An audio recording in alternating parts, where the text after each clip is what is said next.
Hello friends, welcome back to my channel. இந்த வீடியோவில் நம்ம ஸ்ட்ராபெரியை வச்சு புதுசாக ஒரு ரெசிபி தான் பார்க்க போகிறோம். வாங்க வீடியோக்குள்ளே போகலாம்.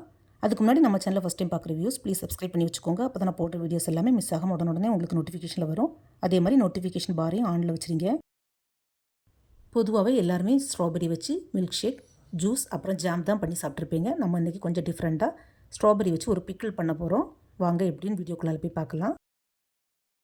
மும்பையில் ஸ்ட்ராபெரி சீசன் ஸ்டார்ட் ஆகிட்டு நான் இந்த பிக்கிள் பண்ணுறதுக்கு கொஞ்சம் ஸ்ட்ராபெரி எடுத்துருக்கிறேன். இதை நல்லா வாஷ் பண்ணி எடுக்கணும். இப்போது ஸ்ட்ராபெரியை நார்மலாக வாஷ் பண்ணுறதுக்கு முன்னாடி இந்த மாதிரி ஒரு பெரிய பாத்திரத்தில் கொஞ்சமாக தண்ணி எடுத்து ஒரு ஸ்பூன் போல் உப்பு, ஒரு 2-3 ட்ராப்ஸ் லெமன் ஜூஸ் ஊற்றி நல்லா மிக்ஸ் பண்ணி விட்டுட்டு அதில் நம்ம இந்த ஸ்ட்ராபெரியை கொஞ்சம் ஒரு 5 to 10 minutes ஊற வச்சு எடுத்துக்கலாம். ஸ்ட்ராபெரியை பொறுத்தவரையில் நம்ம இலையோடு தான் சேர்த்து வாங்குவோம். ஸோ நிறைய தூசி பூச்சிகள்லாம் அதில் இருக்கும். அதனால் இந்த மாதிரி தண்ணியில் உப்பும் லெமன் ஜூஸும் ஊற்றி நம்ம கொஞ்சம் நேரம் ஊற வச்சுட்டா அதில் தூசியெல்லாம் அப்படியே கலந்து வந்துடும். அதுக்கப்புறமா நம்ம நார்மல் தண்ணியில் வாஷ் பண்ணிக்கலாம். பாருங்கள், நான் இப்போ ஸ்ட்ராபெரியை தண்ணியில் போட்டு வச்சு ஒரு 10 நிமிஷத்துக்கு மேலே ஆகிட்டு எவ்வளோ தூசி இருக்குதுன்னு உங்களுக்கு பார்த்தாலே தெரியும்.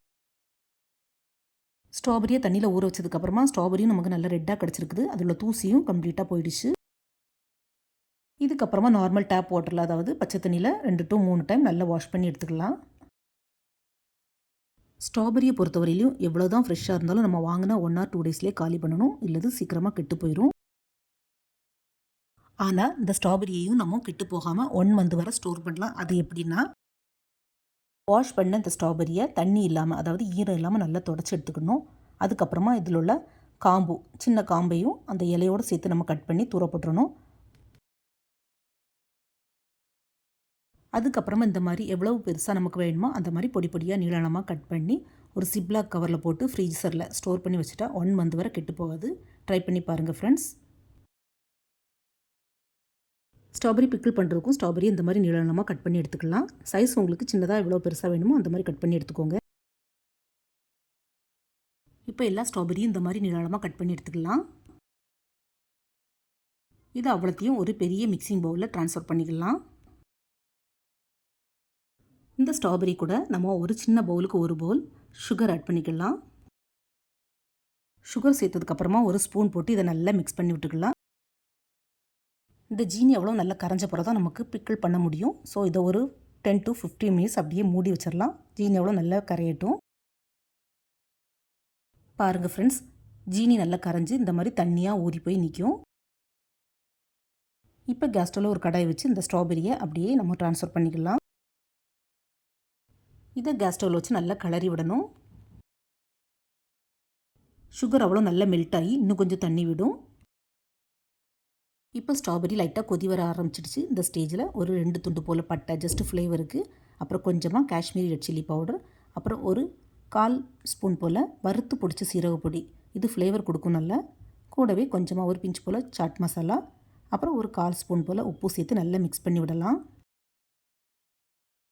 ஸ்ட்ராபெரியில் ஊறின ஜீனி தண்ணியெல்லாம் நல்லா வற்றி சுண்டி வறண்டு வரணும். அது வரைக்கும் கொஞ்சம் கிளறி விடலாம். இப்போ ஸ்ட்ராபெரி ஜாம் சூப்பராக ரெடி ஆயிட்டு. பாருங்கள் ஃப்ரெண்ட்ஸ், ஸ்ட்ராபெரி நல்லா வெந்து அதோட கலரும் சேஞ்ச் ஆகி ஜீனியும் நல்லா வற்றி வந்துடுச்சு. இப்போ நம்ம கேஸ் ஆஃப் பண்ணிடலாம். இதில் கடைசியாக ஒரு 2-3 ட்ராப்ஸ் லெமன் ஜூஸ் ஊற்றி கூட சர்வ் பண்ணலாம். அதுவும் டேஸ்ட் நல்லாயிருக்கும். பட் நான் இன்றைக்கி லெமன் ஜூஸ் ஆட் பண்ணாமல் தான் பண்ணியிருக்கிறேன். ஃப்ரெண்ட்ஸ், நான் இந்த ஸ்ட்ராபெரியை கொஞ்சம் வற்ற வச்சு தான் எடுத்துருக்கிறேன். உங்களுக்கு கொஞ்சம் லிக்விடாக வேணும்னா நீங்கள் ஒரு ஸ்டேஜுக்கு முன்னாடியே கூட கேஸ் ஆஃப் பண்ணிடலாம். இந்த ஜாமை கொஞ்சம் ஆறுனதுக்கப்புறமா நல்ல க்ளீனான ஒரு கண்ணாடி பாட்டிலில் போட்டு ஃப்ரிட்ஜில் ஸ்டோர் பண்ணி வச்சா மாதக்கணக்கில் வச்சு நம்ம யூஸ் பண்ணலாம். பட் அவ்வளோ நாள் போகாது. கிட்ஸ் அதுக்கு முன்னாடியே காலி பண்ணிடுவாங்க. அந்த அளவுக்கு டேஸ்ட்டாக இருக்கும். இதை கிட்ஸுக்கு ப்ரெட்டில் கூட நீங்கள் ஸ்ப்ரெட் பண்ணி சாப்பிட கொடுக்கலாம். ஸோ எப்பவும் போல் இல்லாமல் ஸ்ட்ராபெரியை வச்சு இந்த மாதிரி கொஞ்சம் டிஃப்ரெண்ட்டாக பண்ணி பாருங்கள் ஃப்ரெண்ட்ஸ். உங்களுக்கு எப்படி வந்தது, பிடிச்சிருந்தான்னு உங்களுடைய ஃபீட்பேக்கை கமெண்ட் பண்ணுங்கள்.